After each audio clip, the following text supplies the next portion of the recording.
Hello student, good morning. अब जैसे lesson हो चुका है ईदगाह, और इस लेसन से यानी ये सीख मिलती है कि बच्चे में कितनी अपने माँ के प्रति यानी अपने दादी के प्रति या उसे कुछ नहीं होना चाहिए, तो उसको कुछ खुद के बारे में न सोच के अपने दादी के बारे में उसने सोचा। तो इससे क्या पता चलता है कि वो अपने दादी के बारे में कितना सोचता था। और बच्चे की सोच भी उसके नहीं, जैसे देखो उसकी सोच उसके जीवन को और सुंदर बना देती है। और इस कहानी के माध्यम से बच्चों की सोच दिखाई दे रही है, यानी इतना छोटा बच्चा भी यानी कितना अच्छे से सोच सकता है। तो ऐसी एक कहानी थी और सबको सीख देने वाली ऐसी कहानी है। अब इसी के साथ साथ यानी जैसे अब ग्रामर पार्ट, विशेषण। विशेषण यानी विशेषण किसे कहते हैं? विशेषण यानी क्या? विशेषण यानी किसी सुंदर, जैसे कोई सुंदर व्यक्ति है तो सुंदर क्या आएगा? विशेषण। और व्यक्ति क्या आएगा? विशेष्य। तो सुंदर क्या है कि उसकी उस व्यक्ति की सुंदरता बता रहा है। वैसे ही खूबसूरत,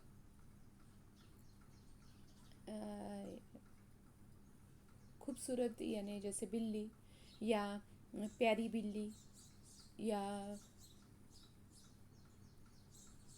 ये सुंदर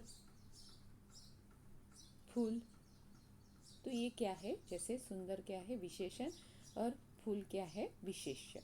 तो आज जैसे इस वीडियो में विशेषण और विशेष्य की यानी जैसे आपको जानकारी देती हूँ। अब सबसे पहले यानी जैसे विशेषण। विशेषण यानी जो संज्ञा, जो शब्द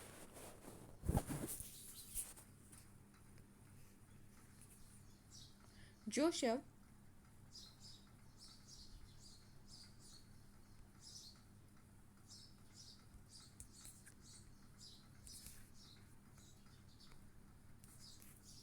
सॉरी स्टूडेंट, जो शब्द संज्ञा या सर्वनाम की विशेषता बताते हैं, जो शब्द संज्ञा या सर्वनाम की विशेषता बताते हैं उन्हें विशेषण कहते हैं।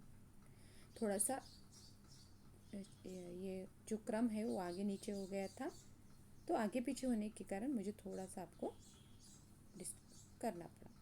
तो उसे विशेषण कहते हैं जो संज्ञा सर्वनाम की विशेषता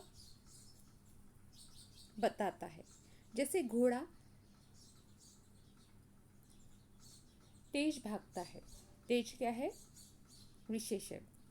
कविता बहुत अच्छी लड़की है। कविता कैसी है? बहुत अच्छी। अच्छी क्या है? विशेषण। और विशेष्य क्या है? लड़की। वैसे ही तेज विशेषण और भागता है। अब यहाँ पे भागता है तो फिर से जैसे विशेष्य। तो जो संज्ञा सर्वनाम की विशेषता बताते हैं उन्हें हम विशेषण कहते हैं। विशेषण के 4 प्रकार बताए हैं। विशेषण के 4 प्रकार बताए हैं। गुणवाचक विशेषण, संख्यावाचक विशेषण, परिमाणवाचक विशेषण और सार्वनामिक विशेषण। कौन कौन से? गुणवाचक विशेषण, संख्यावाचक विशेषण, परिमाणवाचक विशेषण और सार्वनामिक विशेषण। अब विशेषण जैसे 4 प्रकार के हैं, तो 4 प्रकार के विशेषण में गुणवाचक विशेषण किसे कहते हैं? तो जो शब्द किसी व्यक्ति या वस्तु के, जो शब्द किसी व्यक्ति या वस्तु के गुण, दोष, आकार, स्थान, रंग, काल, दशा आदि का बोध कराते हैं उन्हें क्या कहा जाता है? गुणवाचक विशेषण। उदाहरण है तलवार की धार तेज है। नया ठेकेदार ईमानदार है। तो ईमानदार क्या है? विशेषण। तो यहाँ पे विशेषता बताई जा रही है। वैसे ही अब संख्यावाचक विशेषण। संख्यावाचक विशेषण में संख्या का, जैसे यहाँ पे संख्या का बोध होगा। जो शब्द संज्ञा सर्वनाम की संख्या का बोध कराएंगे, उन्हें संख्यावाचक विशेषण कहेंगे। जैसे एक डॉक्टर ने कुछ मरीजों की जांच की। एक डॉक्टर ने क्या किया? कुछ मरीजों की। मेरे पास 10 किताबें हैं। यानी मेरे पास कितनी किताबें हैं? 10 किताबें हैं। तो संख्यावाचक विशेषण। उसी के साथ साथ अनिश्चित संख्यावाचक विशेषण। यहाँ पे कोई भी संख्या का बोध नहीं होगा, किसी भी निश्चित संख्या का बोध नहीं होगा। यानी जैसे संख्या नहीं बताई जाए, उसे निश्चित संख्यावाचक विशेषण। अब राहुल 8वीं कक्षा में पढ़ता है। राहुल कौन सी कक्षा में पढ़ता है? 8वीं। उसी के साथ साथ टोकरी में 4 आम है। अब ये टोकरी में 4 निश्चित संख्यावाचक विशेषण में, जैसे निश्चित संख्यावाचक विशेषण में है निश्चित संख्या का बोध होगा, और जो अनिश्चित संख्यावाचक विशेषण है उसमें निश्चित संख्या का बोध नहीं होगा। जैसे राहुल 8वीं कक्षा में पढ़ता है और टोकरी में 4 आम है। उसी के साथ साथ अनिश्चित संख्यावाचक विशेषण। अब इसमें क्या होगा? कोई, कुछ, थोड़ा, ज़्यादा, कम, ऐसी अनिश्चित संख्याओं का बोध होगा। जिन विशेषणों में निश्चित संख्या का बोध नहीं होता उन्हें अनिश्चित संख्यावाचक विशेषण कहते हैं। जैसे एग्जाम्पल, मेरे पास कुछ किताबें हैं। मेरे पास कुछ किताबें हैं। मैदान पर थोड़े ही बच्चे हैं। मैदान पर थोड़े ही बच्चे हैं। यानी कुछ निश्चित संख्या का बोध नहीं हो रहा है, उसे अनिश्चित संख्यावाचक विशेषण कहेंगे। उसके बाद परिमाणवाचक विशेषण। परिमाणवाचक विशेषण जो शब्द संज्ञा सर्वनाम की मात्रा यानी जैसे नापा, तोला जाएगा, उसका बोध किया जाता है, उसे परिमाणवाचक विशेषण कहते हैं। अब जैसे 2 लीटर आटा दो या 1 लीटर दूध दो, यानी जिसे नापा भी जाता है और तोला भी जाता है, जिस सर्वनाम की मात्रा में नापने और तोलने का बोध होगा। जैसे 2 किलो आटा और 1 लीटर दूध, नापने और तोलने का काम परिमाणवाचक विशेषण में किया जाता है। अब परिमाणवाचक विशेषण के 2 प्रकार हैं। 2 प्रकार विशेषण के, एक निश्चित परिमाणवाचक विशेषण और दूसरा अनिश्चित परिमाणवाचक विशेषण। अब निश्चित परिमाणवाचक विशेषण किसे कहते हैं? जैसे जो शब्द संज्ञा या सर्वनाम की निश्चित मात्रा का बोध कराते हैं उन्हें क्या कहा जाता है? निश्चित परिमाणवाचक विशेषण। यानी जो शब्द संज्ञा सर्वनाम की निश्चित मात्रा का बोध कराएंगे उन्हें हम क्या कहेंगे? निश्चित परिमाणवाचक विशेषण कहेंगे। जैसे उदाहरण, डिब्बे में 1 किलो दाल है। निश्चित संख्या का बोध हुआ। वैसे ही बाजार से मैंने 4 मीटर कपड़ा लिया। बाजार से मैंने 4 मीटर कपड़ा लिया। निश्चित परिमाणवाचक यानी निश्चित संख्या का बोध होगा, इसलिए निश्चित परिमाणवाचक विशेषण कहा जाएगा। उसके बाद है अनिश्चित परिमाणवाचक विशेषण। इसमें क्या होता है कि जैसे जो संज्ञा या सर्वनाम की अनिश्चित मात्रा का बोध कराएंगे, यहाँ पे अनिश्चित मात्रा का बोध कराएंगे, उन्हें अनिश्चित परिमाणवाचक विशेषण कहते हैं। उदाहरण के लिए, तुम थोड़ा पानी पी लो। बाजार से कुछ चावल ले लो। अब जैसे यहाँ पे भी अनिश्चित कोई भी संख्या नहीं बताई है, अनिश्चित मात्रा का बोध किया जाएगा, उसे क्या कहा जाएगा? अनिश्चित परिमाणवाचक विशेषण। थोड़ा पानी और कुछ चावल, तो ये अनिश्चित परिमाणवाचक विशेषण है। उसके बाद है लास्ट प्रकार सार्वनामिक विशेषण। जो लास्ट प्रकार है सर्वनाम का, उसे सार्वनामिक विशेषण कहते हैं। जो सर्वनाम विशेषण के रूप में प्रयुक्त होते हैं, जो सर्वनाम विशेषण के रूप में प्रयुक्त होते हैं उन्हें सार्वनामिक विशेषण कहते हैं। उदाहरण, वह लड़का प्रथम आया। यह तोता बोलता है। यानी वह सार्वनामिक विशेषण है और यह भी सार्वनामिक विशेषण है। इससे क्या हो रहा है कि जो सर्वनाम विशेषण के रूप में प्रयुक्त होते हैं उन्हें सार्वनामिक विशेषण कहा जाता है। अब ऐसे ही विशेषण हो गए, आपको आपके नोटबुक में उतारने हैं। अब इसके बाद आपके बुक में आया हुआ है, जैसे बुक में आया हुआ है जो ईदगाह लेसन हो चुका है उसमें जो ग्रामर आया हुआ है उससे रिलेटेड बात कर रही हूँ। जैसे यहाँ पे बॉक्स दिया हुआ है,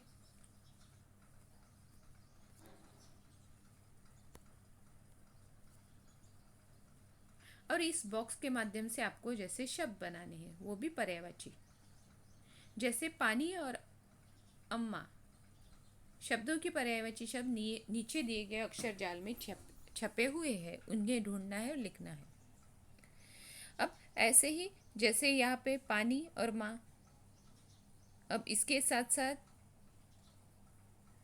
ऐसे ही शब्द जैसे पानी का क्या आएगा, पानी का जल आएगा, माँ का अम्मा आएगा, पानी का वारी आएगा, उसके साथ पानी का जैसे जल, पानी का वारी और माँ का माता, माँ का अम्मा, माता। तो ऐसे शब्द आपको, जैसे मैंने दो दो शब्द आपको बता दिए, इसके बाद आपको ढूंढने हैं। अब पानी का सलील भी आएगा, पानी का सलील भी आएगा।